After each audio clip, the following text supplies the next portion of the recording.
आज जो हमारे गेस्ट है यहां पर बैक स्टेज पर, उनकी जो एनर्जी है वो नेक्स्ट लेवल है। वो इंडिया के सबसे पॉपुलर मोटिवेशनल स्पीकर्स में से एक हैं। Please give an energetic and warm welcome to the one and only Sonu Sharma.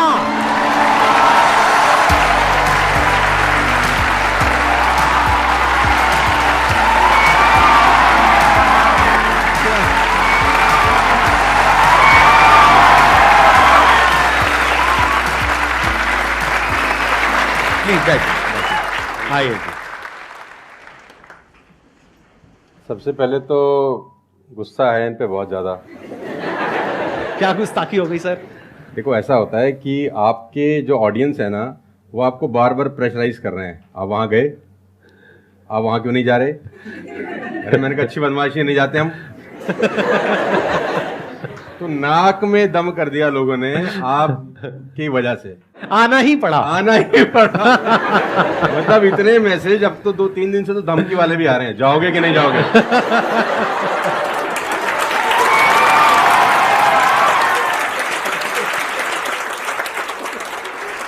इस बहाने मिलना तो हो गया ना सर? इस बहाने मिलना हो गया। और मैं जानता हूं कि 2-2.5 महीने से हम लोग प्रोसेस में थे कि आपके से मुलाकात होगा, लेकिन अच्छा लगा बच्चों की एनर्जी देखकर और आपसे मिलकर वाकई में।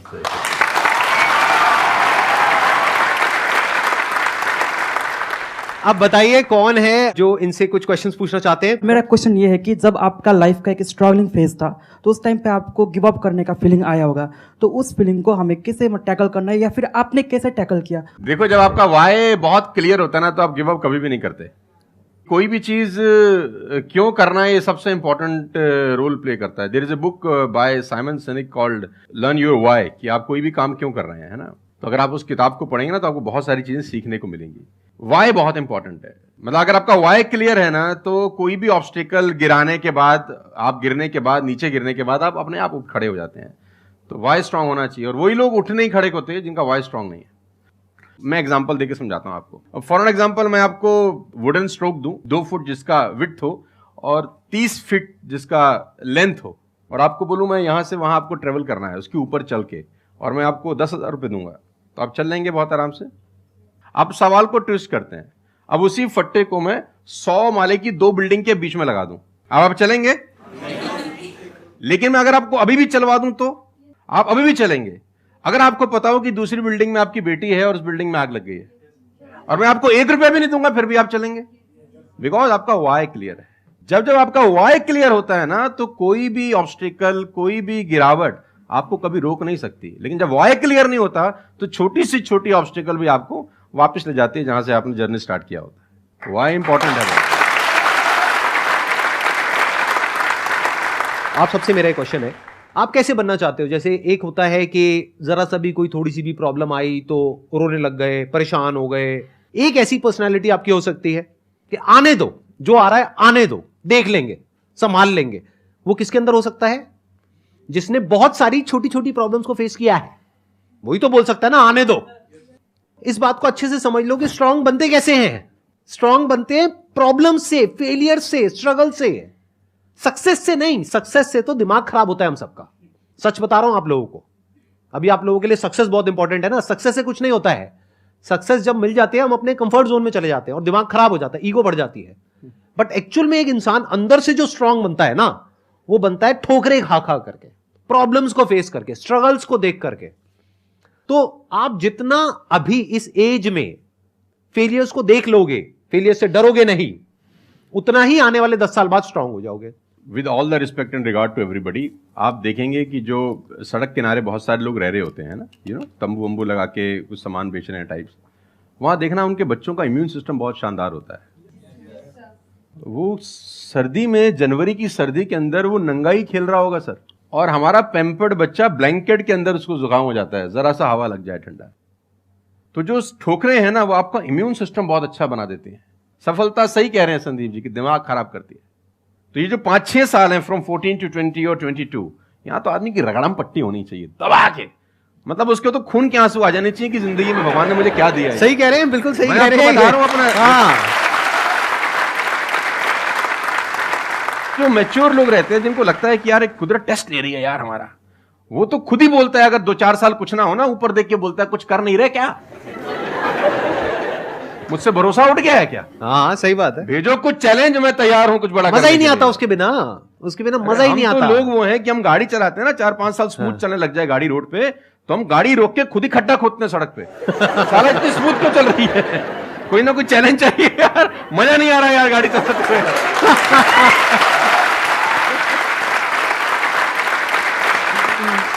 तो चैलेंजेस आपका इम्यून सिस्टम बहुत अच्छा करती हैं, और मेरे हिसाब से 14 और 20 साल का जो एज है, इसमें तो खूब पिटाई होनी चाहिए आदमी की, खूब रगड़ा पट्टी होनी चाहिए, ताकि उसका इम्यूनिटी एक बार अच्छी हो जाए, बाकी का उसका जो 60-70 साल का जिंदगी है ना, वो लोहा हो जाता है। आपको खुद पे भरोसा रखना बहुत जरूरी है। दुनिया तो नहीं करेगी, ये तय है। दुनिया तो चड्डे में बम लगाएगी आपके। हाँ, तकलीफ ये नहीं है कि चड्डे में बम लगाएगी, तकलीफ ये है कि रिमोट भी अपने हाथ में रखेगी जब मन करे। हाँ, जब मन करेगी वो ठास। सही दुनिया बात पे है। भरोसा नहीं करेगी, ये तय है। लेकिन अगर आपने भी भरोसा नहीं किया अपने ऊपर, तो मुझे लगता नहीं है कि वो ऊपर जाएंगे तो वो खुश होगा। वो कहेगा मैंने क्या बना के भेजा था यार, तुमने साला खुद पे ट्रस्ट नहीं किया यार। मेरा ये मानना है कि आदमी पहाड़ की चोटी से गिर जाए ना, वापस खड़ा हो जाता है। ऊंट से गिर के भी खड़ा हो सकता है, लेकिन अपनी नजर में गिर जाए ना, फिर आदमी खड़ा नहीं होता कभी। हमारे को अपनी नजर में खड़ा होना है। मेरा एक क्वेश्चन है आपसे, ये जो आप अपने वीडियोस में बार बार साला साला बोलते हो, तो आपका साला एक्चुअल में है या नहीं है? नहीं, बिल्कुल है, हष्ट-पुष्ट है। कहते ना सारी खुदाई एक तरफ। एक्चुअली मैं उसको याद करता हूँ, लोग कुछ और वही सोचते मैं हैं। क्या आजकल का जो दौर है ना, जो मुझे कई बार लोग बोलते हैं आप साला मत बोला करिए, लेकिन साला बोलने से जो वजन बढ़ता है ना बात में, वो कुछ और शब्द उसको भरपाई नहीं कर पाता। वो उसकी भरपाई नहीं हो पाती। और कभी कभी जैसे लोग मुझे बोलते हैं मत यूज करो, ये वो आदमी है जो नेटफ्लिक्स देख रहा है और न जाने क्या क्या देख रहा है और क्या क्या सुन रहा है, लेकिन उसको मेरे से पंगा है थोड़ा सा। हर आदमी रहता है ना कि इस देश में हर आदमी से खुश हो सकता है क्या? If everybody likes you, you have a serious problem, है ना? अगर दुनिया में सब आपको पसंद करते हैं तो आप में कोई प्रॉब्लम है, फिर आपने कोई समझौते किए हैं जीवन के अंदर। हाँ। तो मैं वो जानबूझ के बोलता हूं, क्योंकि उसका जो वजन है ना यार, मैं और बोलना चाहता हूं और भी कुछ, लेकिन रोक लेते हो।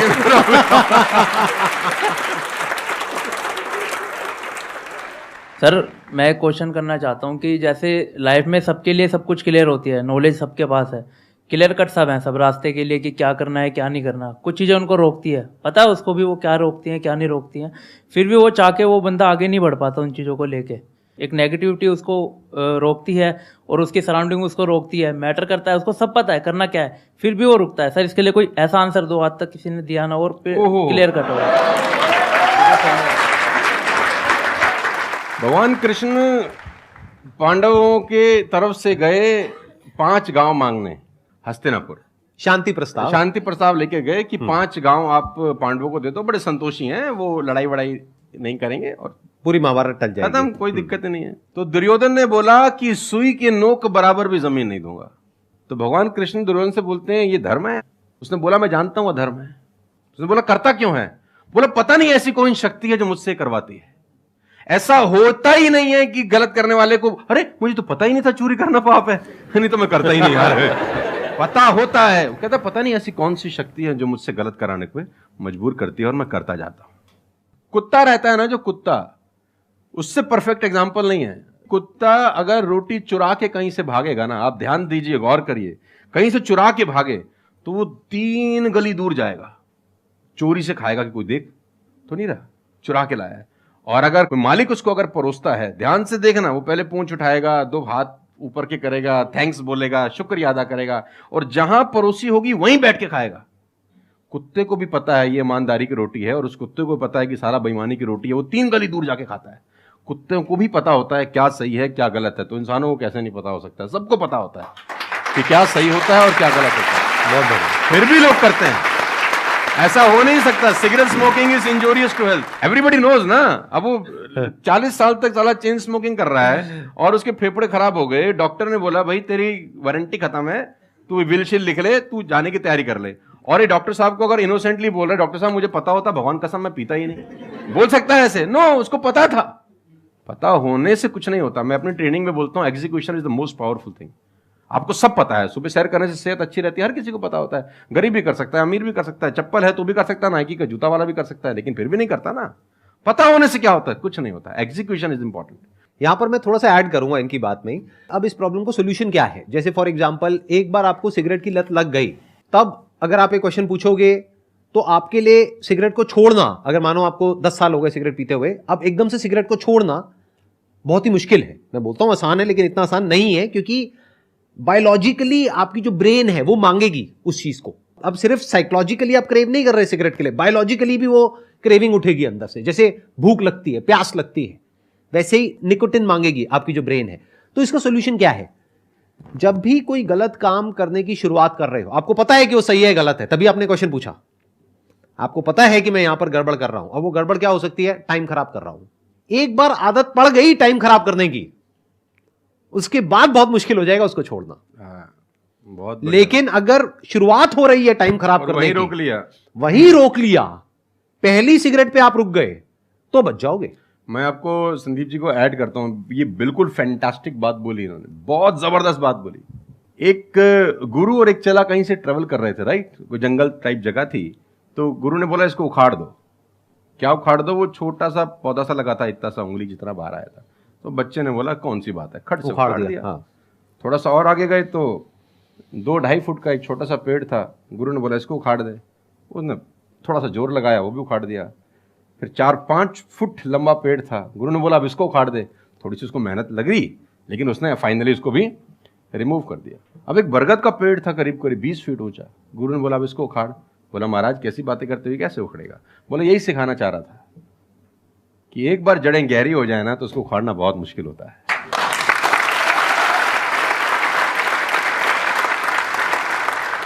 मेरा क्वेश्चन ये है कि जैसे कि हम पढ़ते हैं, आजकल ये हो रहा है कि हम मैक्सिमम हमारा फोकस ये होता है कि हम पढ़ेंगे और ये चीज़ मतलब जॉब करेंगे, लेकिन ये होता है कि जब वो नहीं होता हमारे से, तो हमें मतलब हमें कुछ बड़ा सोचना चाहिए कि हाँ अब इससे भी बड़ा कुछ हो सकता है, मे बी वो ना हो, कुछ बड़ा मतलब अपनी थिंकिंग को कैसे बढ़ाएं, वॉस करें। देखो, ये जो सोच है ना कि मुझे पढ़ना है और फिर मुझे जॉब चाहिए, ये सोच ही गलत है। अगर आप मुझसे पूछोगे तो मेरे स्टैंड पॉइंट से सोच पता है क्या होनी चाहिए? इतना तगड़ा इंस्ट्रूमेंट हमको मिला हुआ है, ये जो ह्यूमन बॉडी है, इसको एक इंस्ट्रूमेंट की तरह देखो। कितना कमाल का इंस्ट्रूमेंट है, क्या ब्रेन है हमारे पास में, क्या थिंकिंग पावर है, क्या एबिलिटीज है। इसको हम यूज कर रहे हैं किस लिए? सर्वाइव होने के लिए। सर्वाइव तो जानवर भी कर जाते हैं, उसमें क्या बड़ी बात है?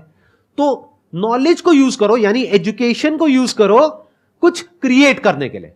माइंडसेट को चेंज करो। अभी क्या एज है? 20 साल, 22 साल। अभी सोचो कि मैं अपनी पूरी लाइफ को क्रिएट करने वाली हूं। 20 साल, 30 साल, 40 साल, 50 साल, अभी पूरी लाइफ पड़ी है। उसको कैसे क्रिएट करना चाहते हो आप? कैसी लाइफ चाहते हो आप?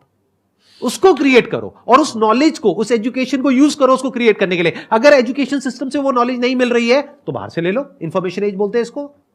इंटरनेट पे भरी पड़ी है नॉलेज। नॉलेज की कहां कमी है? और अपने दिमाग को खोलो। सिर्फ ये लाइफ नहीं है कि मैंने यहां से पढ़ाई करी, उसके बाद में मुझे जॉब लग गई तो मैं सक्सेस हूं, जॉब नहीं लगी तो मैं फेलियर हूं। अरे नहीं, वो समय गया। आज अनलिमिटेड ऑप्शंस है।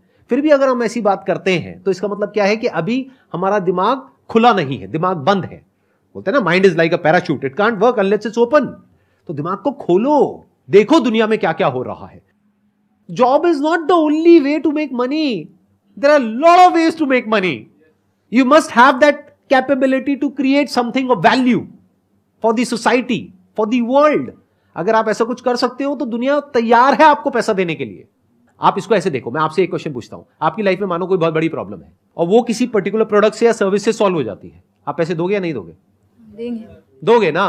तो और लोग भी तो आपको देंगे। इसी को तो बिजनेस बोलते हैं। मेरा एक वीडियो है, अगर टाइम मिले तो देखना, कि इस दुनिया में जंगल का शेर बनना, सर्कस का नहीं। शेर तो सर्कस में भी रहता है ना। अब वो जो चाबुक वाला ना उसको नचाता है, आग में से भी कूदने को बोलता है तो बेचारा कूद जाता है। उसको सिर्फ सहूलियत ये होती है कि उसको टाइम पे खाना मिल जाता है बस। लेकिन जो जंगल का शेर है उसको कभी मिलता है, कभी नहीं मिलता। उसको रोज हॉन्ट करना पड़ता है। Every day when the sun rises उसको भागना पड़ता है शिकार के लिए, नहीं तो वो शाम का अपना सूर्यास्त नहीं देख सकता, मर जाएगा। डेली भागना है, डेली दौड़ है, डेली लड़ाई है, डेली जंग है उसकी। लेकिन सर्कस के साथ कोई जंग है ऐसी नहीं। उसको धूप की तकलीफ नहीं है, धूप उसको पड़ेगी नहीं, बारिश उस पर आएगी नहीं, सेफ सिक्योर है, मस्त रह रहा है, उसकी टेक केयर हो रही है। लेकिन साला कोई जिंदगी है? बच्चे भी पूंछ पे हाथ लगा के चले जाते हैं जब पूंछ बाहर घूम रही होती है। अब यही पिंजरा हटा दो, अब बच्चे को बोल हाथ लगाइयो, है ना? तो जिंदगी में बनना, तो जंगल का शेर बनना, चैलेंजेस होने चाहिए। आराम से 2 टाइम का खाना मिल जाएगा, वो तो सर्कस वाली कहानी है, मुझे सूट नहीं करती। जंगल में रहे, खाना मिलेगा नहीं मिलेगा लेकिन शान से जिएंगे। 100 साल की नालायक जिंदगी से 30 साल की साले शानदार जिंदगी ज्यादा अच्छी है।